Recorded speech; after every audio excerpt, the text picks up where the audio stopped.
नमस्ते, मेरा नाम अनिल शारदा है और आप नवभारत समाचार देख रहे हैं। इस वक्त बुलेटिन की बात होगी और सबसे पहले खबर आंध्र प्रदेश से। आंध्र प्रदेश के डीजीपी गौतम सवांग ने कहा कि प्रदेश में कानून और शांति व्यवस्था बनाए रखने के लिए पुलिस हर संभव प्रयास कर रही है।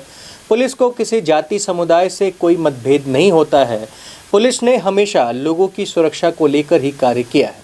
कुछ राजनीतिक और असामाजिक तत्व पुलिस के सोशल मीडिया पर गलत प्रचार कर रहे हैं, साथ ही मंदिरों में हमलों के बारे में भी लोगों को गुमराह करने की कोशिश कर रहे हैं। डीजीपी ने कहा कि पुलिस किसी राजनीतिक नेता या मतों के पक्ष में काम नहीं करती है, वह कानून व्यवस्था बनाए रखने पर अधिक ध्यान देती है। कुछ लोग राजनीतिक लाभ के लिए जानबूझकर पुलिस पर गलत आरोप लगाते रहते हैं। उन्होंने याद दिलाया कि पिछले साल पुलिस को काफ़ी चुनौतियों का सामना करना पड़ा। कोरोना वायरस के संक्रमण के दौरान सभी लोग अपने अपने घरों में थे, तो पुलिस दिन रात सड़क पर लोगों की सेवा में लगी रही थी, लोगों की सुरक्षा करती रही। इस दौरान 109 पुलिस कर्मियों ने अपनी जान भी गंवाई कोरोना की वजह से। तो ये पहली खबर थी। अब दूसरी खबर कृषि बिल को लेकर के है। नए कृषि कानूनों का विरोध कर रहे किसान संगठनों और किसान नेताओं ने तीनों कृषि कानूनों पर रोक लगाने के उच्चतम न्यायालय के फैसले का मंगलवार को स्वागत किया, लेकिन कहा कि जब तक कानून वापस नहीं लिए जाते तब तक वे अपना आंदोलन खत्म नहीं करेंगे। संगठनों ने शीर्ष अदालत द्वारा नियुक्त समिति को मंगलवार को मान्यता नहीं दी और कहा कि वे समिति के समक्ष पेश नहीं होंगे और अपना आंदोलन जारी रखेंगे। सिंघू बॉर्डर पर संवाददाता सम्मेलन को संबोधित करते हुए किसान नेताओं ने दावा किया कि शीर्ष अदालतों द्वारा गठित समिति के सदस्य सरकार समर्थक हैं।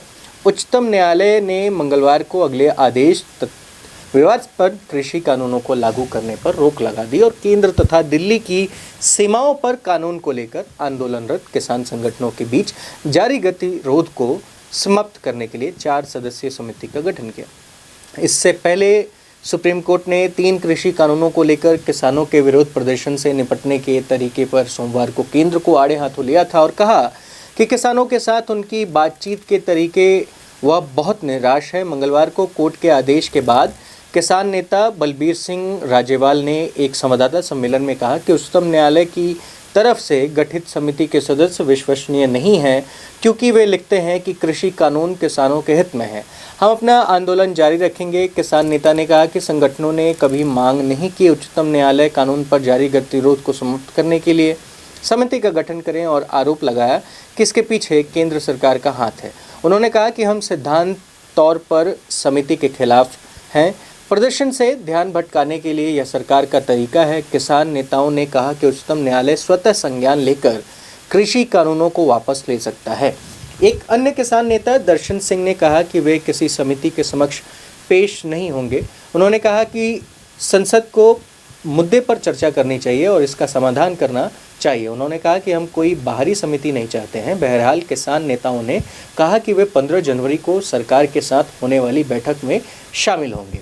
वहीं अगर बात करें तो भाजपा नेता राकेश टिकैत ने भी स्पष्ट कहा है कि बिल वापस नहीं होगी तब तक घर वापसी नहीं होगी। गौरतलब है कि कोर्ट की तरफ से बनाई गई 4 सदस्यों की समिति में भारतीय किसान यूनियन के अध्यक्ष भूपिंदर सिंह मान और शेतकारी संगठन महाराष्ट्र के अध्यक्ष अनिल धानवत, अंतर्राष्ट्रीय खाद्य नीति शोध संस्थान दक्षिण एशिया के निदेशक प्रमोद कुमार जोशी और कृषि अर्थशास्त्री अशोक गुलाटी भी शामिल हैं। इन सभी सदस्यों को लेकर हो रही आलोचना का बिंदु इन सभी के द्वारा नए कृषि कानूनों का समर्थन किया जाना है। कांग्रेस समेत कई विपक्षी दलों ने केंद्रीय कृषि कानूनों को लेकर चल रहे गतिरोध को खत्म करने के मकसद से समिति के सदस्यों को लेकर सवाल खड़े किए और इन तीनों कानूनों को खत्म करने की मांग दोहराई। कांग्रेस ने कृषि कानूनों को लेकर चल रहे गतिरोध को खत्म करने के मकसद से सुप्रीम कोर्ट द्वारा गठित की गई समिति के 4 सदस्यों को काले कृषि कानूनों का पक्षधर करार दिया और दावा किया कि इन लोगों की मौजूदगी वाली समिति से किसानों को न्याय नहीं मिल सकता है। साथ ही कई किसान नेताओं ने कानूनों के अमल पर न्यायालय द्वारा रोक लगाए जाने का स्वागत भी किया। कांग्रेस सांसद राहुल गांधी ने कहा कि क्या कृषि विरोधी कानूनों का लिखित समर्थन करने वाले व्यक्तियों से न्याय की उम्मीद की जा सकती है। वहीं कांग्रेस ने समिति के 4 सदस्यों को काले कृषि कानूनों का पक्षधर करार दिया और दावा किया कि इन लोगों की मौजूदगी वाली समिति से किसानों को न्याय नहीं मिल सकता है। पार्टी के मुख्य प्रवक्ता रणदीप सुरजेवाला ने यह भी कहा कि इस मामले का एकमात्र समाधान तीनों कानूनों का रद्द करना है। उन्होंने कहा कि कमेटी के जो 4 सदस्य हैं वह पहले से ही मोदी जी के साथ खड़े हैं, काले कानूनों के साथ खड़े हैं, खेत और खलिहान की मोदी जी की साजिश के साथ खड़े हैं। तो यह कमेटी किसानों से न्याय कैसे करेगी? ये सवाल था, क्या कैसे कर सकती है और इसका नतीजा क्या होगा? ये तमाम तरह के सवाल। अब बढ़ते हम तीसरे खबर की ओर। संसद की एक समिति ने मंगलवार को शिक्षा मंत्रालय को सुझाव दिया कि 10वीं और 12वीं कक्षा के छात्रों को बड़ा कन्वेंशन बैंक दिया जाए और बोर्ड परीक्षाओं में इन्हीं में से प्रश्न दिए जाएं, ताकि कोरोना वायरस महामारी के चलते पढ़ाई अधूरी रह जाने की भरपाई की जा सके। शिक्षा से संबंधित स्थायी समिति से जुड़े सूत्रों ने बताया कि स्कूली शिक्षा पर कोविड-19 के असर पर मंत्रालय के अधिकारियों ने समिति को जानकारी दी है। ऐसी खबरें आती रही हैं कि इंटरनेट की सुविधा नहीं होने के कारण बहुत सारे बच्चे डिजिटल कक्षाओं के माध्यम से पढ़ाई नहीं कर पाए।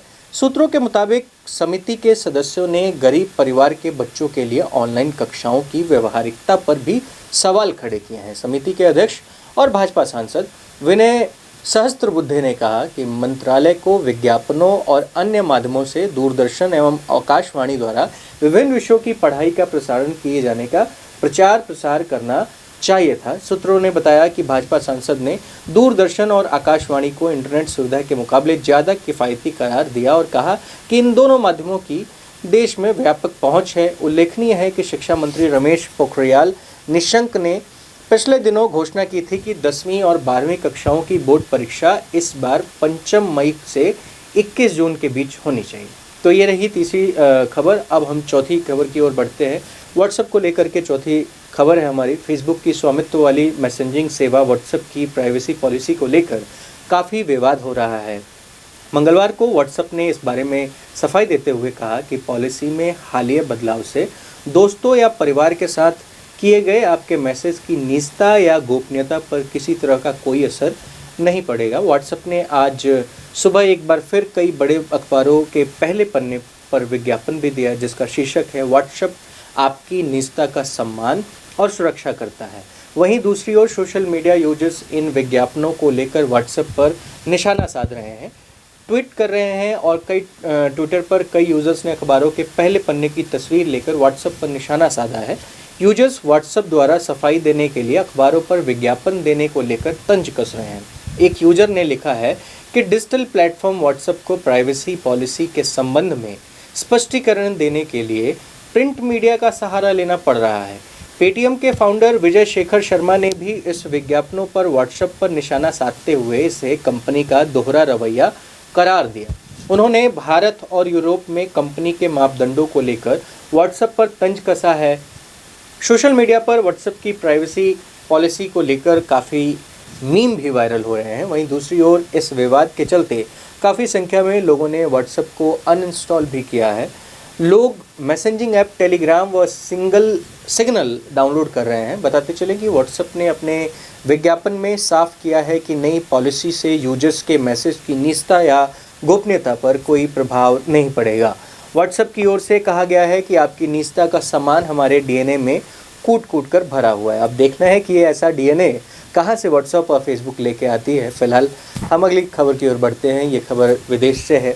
अमेरिका के उपराष्ट्रपति माइक पेंस ने मंगलवार को सदन के नेताओं से कहा कि वह राष्ट्रपति डोनाल्ड ट्रंप को हटाने के लिए 25वें संशोधन की प्रक्रिया का समर्थन नहीं करते हैं, लेकिन राष्ट्रपति के खिलाफ महाभियोग प्रक्रिया में वोट देने की गारंटी देते हैं। पेंस ने इस मामले में स्पीकर नैन्सी पेलोसी को चिट्ठी लिखकर राष्ट्रपति के खिलाफ 25वें संशोधन का इस्तेमाल करने से मना किया है। दूसरी ओर ट्रंप ने कहा है कि 25वां संशोधन उनके लिए कोई खतरा नहीं है। माइक पेंस ने नैन्सी पेलोसी को भेजे पत्र में लिखा कि राष्ट्रपति के कार्यकाल में सिर्फ 8 दिन बचे हैं। आप और डेमोक्रेटिक दल ये मांग कर रहे हैं कि मंत्रिमंडल और मैं 25वां संशोधन लागू करें। मैं नहीं मानता कि इस तरह की कार्रवाई हमारे राष्ट्र के हित में है या हमारे संविधान के अनुरूप है। डोनाल्ड ट्रंप के खिलाफ वोटिंग से कुछ घंटे पहले पेंस ने स्पीकर्स को यह चिट्ठी लिखी है। बता दें कि कैपिटल हिल्स बिल्डिंग अमेरिका का संसद भवन जिसे कहते हैं पर बीते हफ्ते हुए हिंसक हमले के मद्देनज़र अमेरिका के निवर्तमान राष्ट्रपति डोनाल्ड ट्रंप के खिलाफ महाभियोग प्रस्ताव पर डेमोक्रेटिक नेताओं के नियंत्रण वाली अमेरिकी प्रतिनिधि सभा में आज वोटिंग होगी। अमेरिकी सांसदों डेविड सिल्सिलेने और जेमी स्किन और टेड लियू ने महाभियोग का प्रस्ताव तैयार किया है, जिसे प्रतिनिधि सभा के 211 सदस्यों ने सह प्रायोजित किया। इसे सोमवार को पेश किया गया था।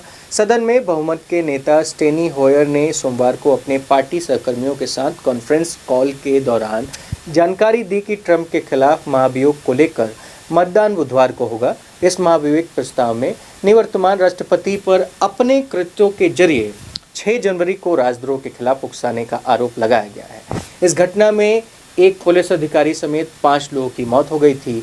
डेमोक्रेटिक सांसदों के पास ट्रंप के खिलाफ महाभियोग प्रस्ताव पारित करने के लिए प्रतिनिधि सभा में पर्याप्त मत हैं, लेकिन सीनेट में रिपब्लिकन नेताओं के पास 50 के मुकाबले 51 का मामूली अंतर से बहुमत है। अब चलते हैं आखिरी खबर की ओर। आज लोहड़ी है, पूरे देश में मनाई जा रही है।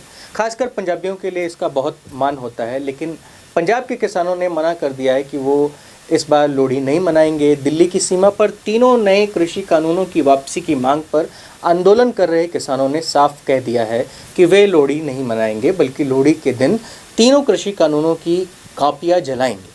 किसान नेता सतनाम सिंह साहनी ने कहा है कि लोहड़ी के त्यौहार में आज 12 बजे से हम कृषि कानूनों की प्रतियां जलाएंगे। उन्होंने कहा कि हम कल ही साफ कर चुके हैं कि सुप्रीम कोर्ट द्वारा गठित समिति के सामने नहीं जाएंगे, क्योंकि समिति के चारों सदस्य सरकार के लोग हैं। उन्होंने सवाल किया है कि उनमें हम कैसे उम्मीद करें कि ये पक्षपाती नहीं होंगे। साहनी ने कहा कि समिति के एक सदस्य भूपेंद्र मान किसान नेता हैं ही नहीं, ये बिलों के पक्ष में रहे हैं, कभी हमारे इस आंदोलन में आए नहीं हैं, ज़मीन पर उतरे नहीं हैं। साहनी ने आरोप लगाया कि समिति के किसान आंदोलन का पक्ष लेने वाला कोई नहीं है, इसलिए हमारा आंदोलन ऐसे ही चलता रहेगा। उन्होंने 26 जनवरी को लाखों ट्रैक्टर लेकर किसान दिल्ली में परेड निकालेंगे, ऐसा भी उन्होंने दावा किया है। हम ये परेड शांतिपूर्ण तरीके से करेंगे। उन्होंने कहा कि हम भारत सरकार के किसी भी प्रोग्राम में कोई रुकावट पैदा नहीं करेंगे। तो किसान अपनी ओर से साफ साफ कह दे रहे हैं कि हम किसी भी तरीके से कोई तरह का डिस्टर्बेंस नहीं देंगे, लेकिन हाँ, हमारा जो किसान आंदोलन को लेकर के जो चीज़ें चल रही हैं उस पर ज़रूर हम लोग अपना काम करेंगे, आंदोलन दर्ज करवाएंगे। तो इस बुलेटिन में सिर्फ इतना ही। मेरा नाम अनिल शारदा है। आप नवभारत समाचार देख रहे थे। बहुत बहुत शुक्रिया।